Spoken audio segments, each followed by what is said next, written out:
in the third. How do you feel your team responded to that? I thought we competed hard all night. Yeah. You know, we played against a real good team. I thought we competed hard all night. You know, it's unfortunate we didn't get 2 points. Jari in overtime, how impressive was he there? 3 big stops. Yeah, I thought he was good. You know, he made a couple big saves for us. He battled all night long. You know, we had a couple of looks in overtime. Their guy made a couple of saves. It was an exciting overtime. Shootouts have been a bit of an issue this season. Is there anything you can do to improve that, either from a goaltending or a shooter's perspective? You know, that's been the age-old question for forever that coaching staffs throw around. You know, the challenge is you know that the obvious response would be, well, we could practice it, right? But the challenge is you can't create the environment that those guys are participating in. Mm-hmm.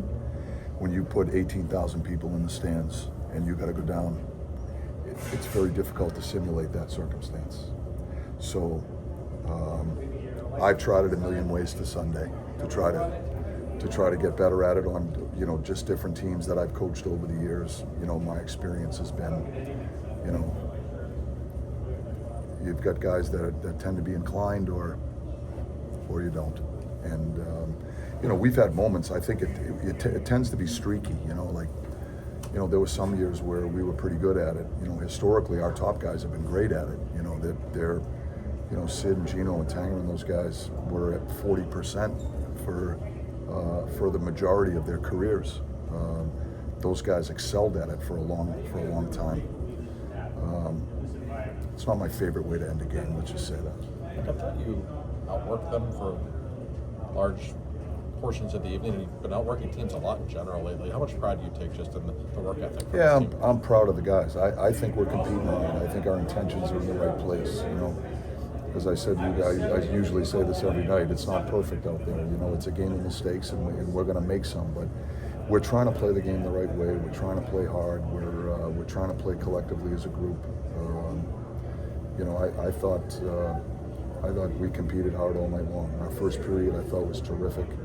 You know, we knew they were going to push back. They're one of the best teams in the league. You know, they can skate. They've got a lot of size. They dump a lot of pucks in, as you guys probably observed. You know, we knew the type of game that we were going to have to play in order to try to have success. But, you know, our power play got going again, which was big. I thought Jars competed in goal. You know, we didn't get the result, but for me, the intentions were there, and I loved our competitive spirit. Like, how much has Brian Rust had to do with this in general, keeping everybody's heads up? He's an inspiring player, I think. You know, he just, you know, Rusty's game, he just plays an honest game. He gives you an honest effort every night. You know, he plays on both sides of the puck. He's got a great attitude. He's a great teammate. You know, he's a born and bred Pittsburgh Penguin, and he's a multiple Stanley Cup champion. Blake Lizotte had some time in overtime. What went into that decision with giving him some time out there? Because we thought he was playing well, and so, you know, we try to go with the, you know, we've got a 3 tandem rotation. We try to go with the best guys that we think are playing well, that give us the best chance to win. And we thought he was playing well, it was deserving. How far has Tristan Jarry come in terms of regaining confidence of you and the team in general? Well, I think he's, you know, I think in, you know, how many starts has he had since he's been back? 6? Yeah. You know, for me, he's been where we've got points in 6 out of 7 games. You know, 5 1-on-1, I think, in the last 7. He's been a huge part of that, and so he's not the only part of it, but he's been a big part of it, and that's what's required to win in this league.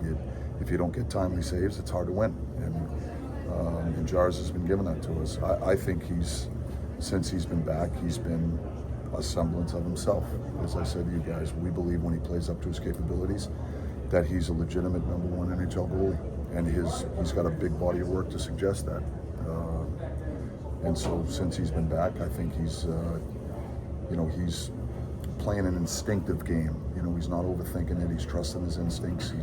He's tracking pucks well. He's got a calm demeanor in there, and you know, he's confident. He's confident, and that's what it looks like. And when your goalie has that confident sense to him, I think that's something that rubs off in the group in front of him. Thanks, Coach. Thanks.